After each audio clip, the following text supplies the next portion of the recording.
Përshëndetje.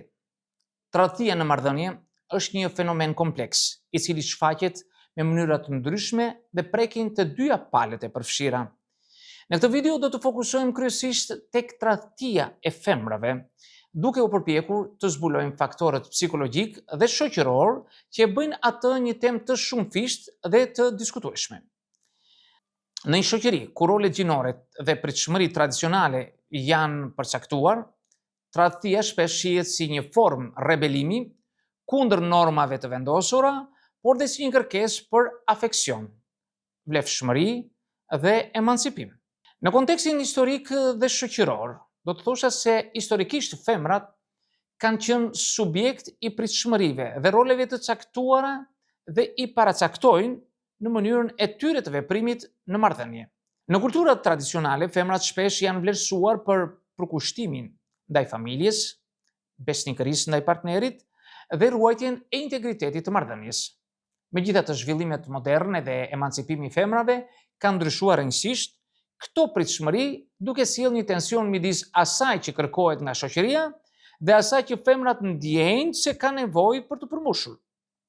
Në një kontekst ku femrat kërkojnë të bëhen subjekte aktive të jetës së tyre, tradhtia mund të interpretohet jo vetëm si një shkelje e besimit, por dhe si një shprehje e konfliktit të brendshëm midis dëshirës për të qenë e dashuruar dhe nevojës për autonomi. Ky tension midis roleve tradicionale dhe aspiratave personale krijon një ambient të ngarkuar emocionalisht, ku tradhtia shfaqet si një reagim ndaj presioneve të jashtme dhe të brendshme. Janë disa faktorë psikologjik që ndodh kjo. E para është kërkesa për afeksion dhe vëmendje. Një nga faktorët kryesorë që mund të çojë në tradhti është nevoja e thellë për ngrohtësi emocionale dhe vëmendje. Në rastet kur femra ndjen se marrëdhënia aktuale nuk i ofron mbështetje emocionale të nevojshme, ajo mund të kërkojë konfirmim dhe ngrohtësi në burime të tjera. Kjo kërkesë për vëmendje shpesh lidhet me ndjenja të vetmisë, izolimit emocional dhe mungesës së komunikimit efektiv në çift. E dyta është kërkimi për autonomi dhe identitet. Në një shoqëri që shpesh imponon role të paracaktuara për femrat, tradhtia mund të shihet si një mënyrë për të kërkuar autonominë personale dhe për të ndërtuar një identitet të pavarur. Për disa femra, të përfituarit nga marrëdhënia e jashtëzakonshme ofron një ndjenjë të fuqishme të vetbesimit dhe të fuqizimit. Kjo kërkesë për identitet të ri shpesh vjen si rezultat i një procesi të gjatë të eksplorimit personal dhe reflektimit mbi veten, ku femra kërkon të shkojë përtej kufive të roleve tradicionale. E treta është konfliktet e brendshme të ndryshimeve emocionale. Ndonjëherë tradhtia është një rezultat i konflikteve të brendshme ku femra përjeton një përplasje mes asaj që ndjen dhe asaj që shoqëria pret prej saj. Ky konflikt i brendshëm mund të sjellë ndjenja të papërballueshme të çrregullimit emocional, duke çuar në kërkime jashtë marrëdhënieve tradicionale. Ndryshimet emocionale, si depresioni, ankthi ose humbja e vetvlerësimit, gjithashtu mund të luajnë një rol të rëndësishëm në vendimet që ndërmerren, duke i bërë femrat të kërkojnë ngushëllim në vende alternative. E katërta është kompensimi për braktisjet emocionale. Kur një femër përjeton braktisje emocionale nga partneri i saj, ajo mund të kërkojë kompensim në mënyra të tjera. Ky kompensim shpesh mund të shfaqet në formën e tradhtisë, ku kërkohet një burim i ri ngrohtësie dhe mbështetjeje. Ndjenja e braktisjes shpesh nxit një kërkim të padëshiruar për të mbushur boshllokun e ndjerë, duke e bërë tradhtinë të duket si një zgjedhje e përkohshme ndaj dhimbjes emocionale. Tjetër janë faktorët kulturorë dhe social. Normat dhe pritshmëritë tradicionale. Në shumë kultura, normat tradicionale vendosin standarde të rrepta për sjelljen e një marrëdhënie. Femrat shpesh përballen me presione të mëdha për të qenë besnike, për të ruajtur familjen dhe për të përmbushur rolet tradicionale. Kjo situatë krijon një ambient ku çdo devijim nga normat e pranuara mund të shihet si një shkelje. Megjithatë, me zhvillimit e kohës dhe ndryshimin e mentaliteteve, femrat fillojnë të kërkojnë hapësirë për të shprehur veten në mënyrë autentike, çka mund të përfshijë dhe veprime që shoqërohen me tradhti. E dyta është ndikimi i mediave dhe kulturës popullore. Mediat moderne dhe kultura popullore kanë një ndikim të madh në formimin e perceptimeve mbi marrëdhëniet për tradhtin. Filmat serial, media sociale, shpesh paraqesin imazhe të romantizmit dhe aventurës, duke krijuar një ideal të pafalshëm të marrëdhënieve perfekte. Këto imazhe mund të nxisin femrat që të kërkojnë diçka që nuk është vetëm emocionuese, por dhe edukative, në kontekstin e një rilindje personale. Kështu që tradhtia mund të përcaktohet si një mënyrë për të shpëtuar nga një marrëdhënie e pakëndshme dhe për të eksploruar mundësi të reja, dhe pse kjo zgjidhje është e ngarkuar me pasojat e saj. E treta është emancipimi dhe transformimi social. Procesi i emancipimit të femrave ka sjellë ndryshime të mëdha në perceptimin e tradhtisë. Në vend se tradhtia të shihet si një shkelje morale, ajo mund të interpretohet si një akt i lirë dhe i pavarur, ku femra shpreh vetvendosjen dhe kërkon të ndërtojë marrëdhënie që i plotësojnë nevojat e saj emocionale. Ky transformim social sjell me vete edhe debatet mbi moralitetin dhe etikën, duke hapur hapësirë për interpretime të ndryshme që bazohen në kontekstin kulturor dhe personal të secilit individ. Dhe tradhtia si formë e rebelimit. Në shumë raste, tradhtia e femrës nuk është thjesht një veprim për të gjetur një afeksion të ri, por dhe një akt rebelimi kundër strukturave të ngurtësuara të shoqërisë. Kjo formë rebelimi shpesh shërben si një mjet për të sfiduar pritshmëritë tradicionale dhe për të nënvizuar pavarësinë e individit. Për disa, tradhtia është një mënyrë për të shprehur rezistencën ndaj normave që kufizojnë dhe për të kërkuar një hapësirë për zhvillimin e një identiteti të ri. Ky akt rebelimi shpesh është i ngarkuar me emocione të forta dhe mund të rezultojë në një proces të thellë të reflektimit personal, ku femra kërkon të gjejë një ekuilibër midis dëshirave personale dhe pritshmërive të shoqërisë.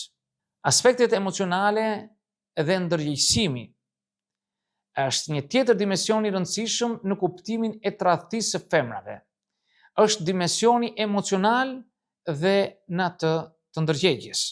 Në shumë raste, vendimi për të tradhtuar nuk është rezultati një impulsiviteti të thjeshtë, por pas një procesi të gjatë të përballjes me ndjenja të thella të dhimbjes, zhgënjimit dhe frustrimit. Femrat që përjetojnë tradhti shpesh ndihen të mbingarkuara nga ndjenja e papërshkrueshme e vetmisë dhe braktisjes, duke i bërë ato të kërkojnë një ndryshim të thellë në marrëdhënien e tyre. Në këtë kontekst, ndërgjegjësimi për vetëvlerësim dhe kërkim për një ndjenjë të përshtatshme të vetbesimit luan një rol thelbësor. Tradhtia, edhe pse duket si një veprim i tëmshëm, shpesh mund të shihet edhe si një proces i pasigurt të rishikimit të vetvetes, ku femra përpiqet të gjejë atë që i mungon në marrëdhëniet aktuale.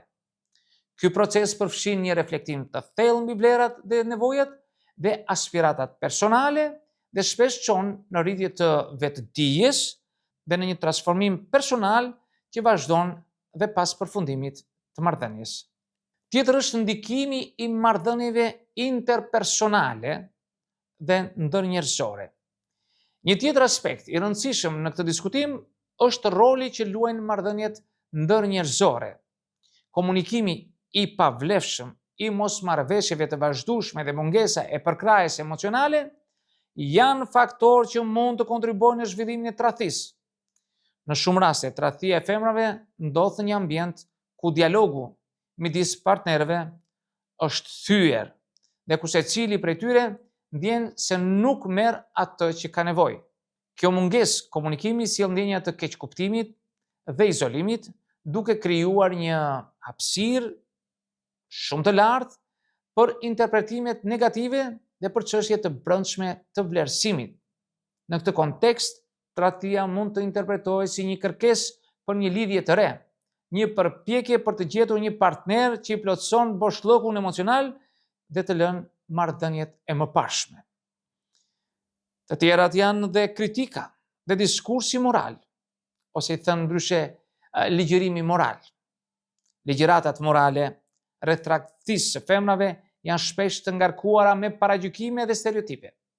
Në shumë raste, femrat që përjetojnë tradhti përballen me një kritik të ashpër nga ana e shoqërisë, ku ato etiketohen si tradhtare, pa u marrë parasysh faktorët e thellë psikologjik dhe social që ndikojnë në sjelljen e tyre. Këto etiketime shpesh nuk reflektojnë kompleksitetin e situatës dhe mund të kontribuojnë në një ndjenjë të dyshimit të vetëvlerësimit të ato femra. Nga një këndvështrim psikologjik, është e rëndësishme të shihet tradhtia si një proces i shumëfisht ku faktorët e brendshëm dhe të jashtëm ndërthuren për të formuar një rezultat, impulsiviteti, por pas një përllogaritje të ndjerë dhe shpesh dhe të dhimbshme. Në këtë kontekst, ndërsa kritika morale mund të duket e justifikuar nga disa, ajo shpesh harron të marrë parasysh kompleksitetin e përvojës njerëzore dhe nevojën për të kuptuar se çfarë e çon një individ për një veprim të tillë.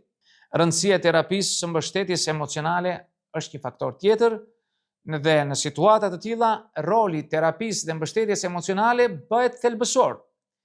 Për femrat që përjetojnë një dhimbje dhe konfuzitet pas një tradhtie, një mjedis shërues mund të ofrojë një hapësirë të sigurt ku të eksplorojnë emocionet, të kuptojnë motivet dhe të ndërmerren hapa drejt shërimit personal. Terapia jo vetëm që ndihmon në krijimin e vetvlerësimit, por gjithashtu ofron mundësinë për të reflektuar mbi marrëdhëniet dhe për të mësuar mënyra më të shëndetshme të komunikimit dhe të ndërveprimit. Në këtë drejtim, mbështetja nga ana e miqve, familjes dhe komunitetit shoqëror të afërme gjithashtu luan një rol kyç. Kur një femër ndjen se nuk është vetëm në përballimin e dhimbjes, ajo mund të fillojë të ndërtojë një rrjet mbështetës që ndihmon në rikuperimin e saj emocional. Kjo mbështetje jo vetëm që lehtëson procesin e shërimit, por gjithashtu e inkurajon atë të ndërmarrë hapa të guximshëm për të ndërtuar marrëdhënie të reja që bazohen në respekt dhe në komunikimin e hapur. Në përfundim, tradhtia e femrave nuk është një fenomen i lehtë për të kuptuar. Kjo pasqyron një kompleksitet të madh emocional dhe social, ku ndjenja e braktisjes, kërkesa për afeksion, dëshira për autonomi dhe konfliktet e brendshme ndërthuren në një mënyrë që sfidon normat tradicionale dhe presionet e shoqërisë. Ky akt megjithëse shpesh e gjykon si një shkelje të besimit e të integritetit, mund të shihet edhe si një përpjekje për të gjetur një identitet të ri dhe për të rikthyer balancën emocionale të brendshme.